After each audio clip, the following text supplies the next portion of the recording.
ఇక భద్రత లేని భాగ్యనగరి కుటుంబంతో కలిసి స్వేచ్ఛగా బయటకు వెళ్లలేని పరిస్థితులు భద్రతను గాలి కొదిలిన సర్కార్ పూటకో చోట అఘాయిత్యాలు కుటుంబంతో ఉన్న యువతిని వెంబడించి వేధించిన ఆకతాయిలు నన్నే నీ భర్తనుకో ఫోన్ నెంబర్ ఇవ్వు అంటూ భర్త ఎదుటే భార్యకు వేధింపులు బీరు బాటిల్ పట్టుకొని అటకాయింపు బేగంపేట నుంచి రహమత్ నగర్ కు వెంటబడి భర్తపై దాడి ముగ్గురు అరెస్టు మధురానగర్ ఠాణాలో కేసు నమోదు అని చెప్పేసి ఎస్ఆర్ నగర్ మెట్రో స్టేషన్ కింద ఈ కథ అయింది.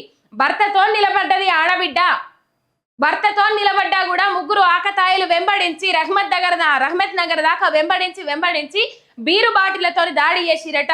ఆ మహిళను నన్నే నీ భర్త అనుకో నీ ఫోన్ నెంబర్ ఇయ్యి అని చెప్పేసి ఇలా కుటుంబ సభ్యులతో కూడా ఒంటరిగా బయటకు పడితే ప్రమాదాలు ఉన్నాయి అని చెప్పేసి తమ్మున్నో అన్నను లేకపోతే భర్తను ఎంబడేసుకొని పోతాం.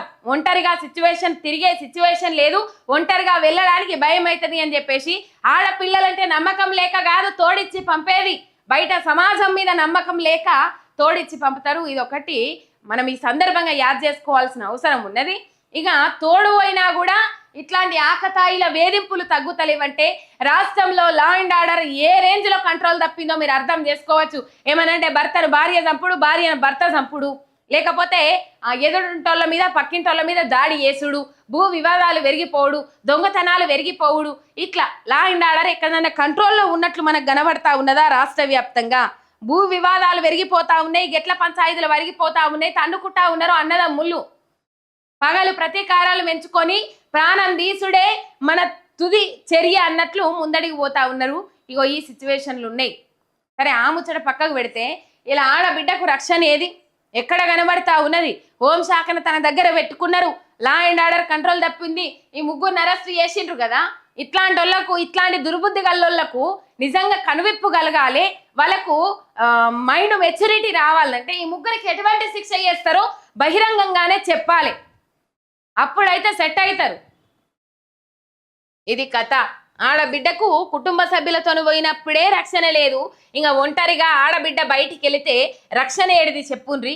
చిన్న పిల్లలు పసి కూనల నుంచి ఇలా పండు ముసలోళ్ళ దాకా అఘాయిత్యాలు జరుగుతూ ఉన్నాయి రాష్ట్ర వ్యాప్తంగా. రన్నింగ్ బస్సుల్లో ఇబ్బందికరమైన పరిస్థితులకు గురి చేస్తూ ఉన్నారు, రన్నింగ్ బస్సుల్లో అఘాయిత్యాలకు పాల్పడతా ఉన్నారు. ఇట్లాంటి సిచ్యువేషన్స్ ఎన్నో చూస్తూ ఉన్నాం. ఒకే రోజు ముగ్గురు మహిళల మీద అఘాయిత్యాలు అని చెప్పేసి ఎన్నో వార్తలు వచ్చిన రోజులు కూడా ఉన్నాయి. కన్ను మిన్ను గానకుండా ఎందుకు మెదులుతారా సన్నాసుల్లారా, దద్దమ్మల్లారా అని ప్రశ్నిస్తా ఉన్నాం ఇయ్యాల. అరే నీ ఇంట్లుంటారు కదరా అసొంటి ఆడబిడ్డలే, నీ ఇంట్లుంటారు కదరా అసొంటి అక్కనో చెల్లెనో, మరి నీ అక్కలో చెల్లెలో నీకు మాతృమూర్తి కనబడ్డప్పుడు, నీ అక్కలో నీకు అక్క కనబడ్డప్పుడు, నీ చెల్లెలో నీకు చెల్లె కనబడ్డప్పుడు ఎందుకురా పరాయి మహిళ మీద నీకంత అక్కసు, ఎందుకురా పరాయి మహిళ మీద నీకంతగానము దుర్బుద్ధి? చెప్పటోళ్ళు లేక చెడిపాయే బుద్ధి అన్నట్టు అయింది, తయారైందా? అరే నీలాంటి మానవ మృగాలు చేయబట్టి నిన్ను గనిపెంచిన నీ అవ్వయ్యకు పేరు వస్తుందిరా, నిన్ను గనిపెంచిన నీ అవ్వయ్యను తిడతా ఉన్నదిరా సమాజము.